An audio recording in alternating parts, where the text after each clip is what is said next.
Buckle up, because today we're diving into a wild, uncomfortable truth about West Bengal's law and order crisis. Over the past few years, one thing's become painfully clear. When Waqf-linked riots or anti-CAA protests explode, the first thing to go up in flames is public peace. And who's left picking up the pieces? You and me, the taxpayers, watching our hard-earned money burn while politicians fiddle away. This is going to hit hard, so let's jump right in. Imagine this. April 2025, West Bengal. A wave of coordinated riots tears through Murshidabad, Malda, South 24 Parganas, and Hooghly. Why? A central amendment to the Waqf Act. Sounds like a legal dispute, right? Nope. What happened next wasn't about honest grievances. It was straight-up organized lawlessness. Murshidabad turned into a war zone. 3 civilians dead, 1 shot, 2 bludgeoned by a mob. Police vehicles torched, government offices set ablaze, railway tracks, homes, even a TMC MLA's house in Dulian ransacked. Over 100 people arrested. What sparked this chaos? A narrative got pushed that the Waqf Amendment was threatening minority land rights. That's all the mob needed to go berserk. While public property burned, what did Chief Minister Mamata Banerjee do? She pulled her classic move, blamed Delhi.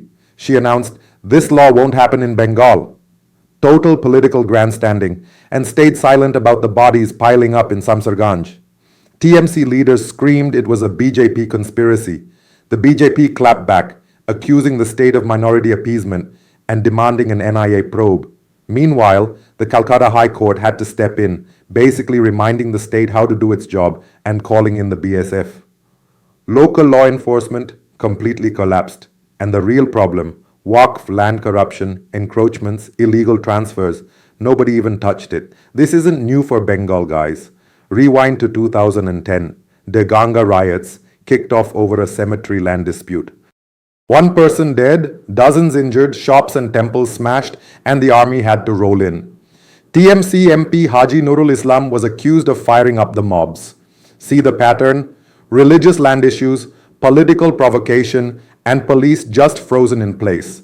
Then there's 2019, when the Citizenship Amendment Act, CAA, passed. Protests? Sure, we expected those. Riots? No way. But Bengal had other ideas. From December 13 to 17, mobs in Murshidabad, Malda, and Howrah went wild, torched 19 railway stations, trashed 20 trains, and shut down transport across entire districts. Deganga railway station, up in flames. Uluberia, train drivers attacked. National highways, blocked with burning tires. Over 650 train services thrown into chaos, crores worth of public damage, and the Railway Protection Force got assaulted. And Mamata's response? Point the finger at Modi. She called this madness minor incidents, whined that the center was defaming Bengal by cancelling trains, and didn't bother with any real crackdown. Fares, just 17 filed across the state despite dozens of attacks. Accountability? Nowhere to be found. Oh, and get this. While Bengal was burning, Mamata was out marching in anti-CAA rallies. Her government? Dodging the destruction happening right on their streets. For days, Bengal was a mess, but her politics mattered more than keeping people safe. Now let's talk February 2020. Delhi became ground zero for CAA violence. What started as street protests spiraled into a full-on riot, sparked by a local BJP leader's speech demanding roadblocks be cleared. 3 days of Hindu-Muslim clashes left 53 people dead, over 200 injured. An IB officer, Ankit Sharma, was murdered. Houses, shops, schools burned to the ground. Mosques and temples targeted. Pro-CAA and anti-CAA mobs showed up armed to the teeth, using WhatsApp groups to coordinate arson like pros. Stones, swords, petrol bombs. Everything was on the table. The police, either standing silent or showing up way too late. The Home Ministry, caught totally off guard. After the riots, charge sheets blamed anti-CAA conspiracies, while critics pointed to provocative political speeches. Justice? Still stuck in slow motion.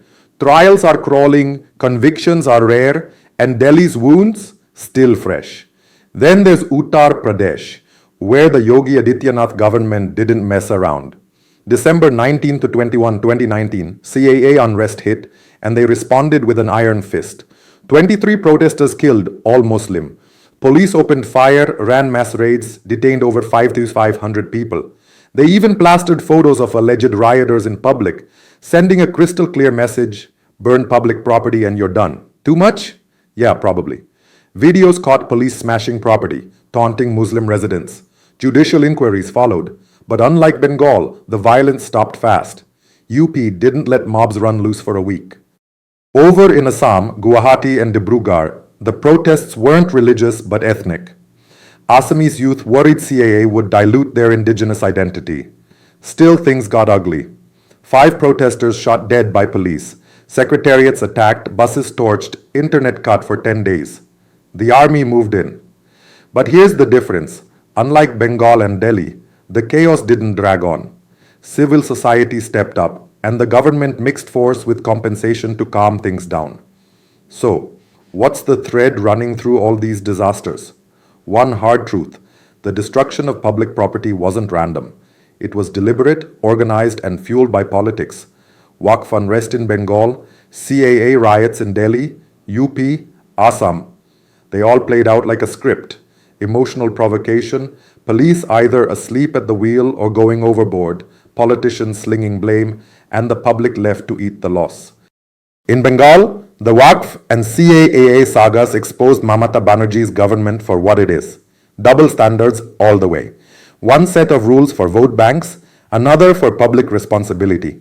Rioters got a pat on the wrist, while regular people paid the price, living in fear, stuck in shutdowns, and watching their taxes go to rebuild burned down infrastructure. This isn't what secularism looks like, folks. This is surrender. It's time we demand answers. When will leaders who let mobs torch our streets face the music? When will destroying public property be called out for what it is, an act of domestic sabotage? We can't keep letting this slide. Our cities, our safety, our money, it's all on the line.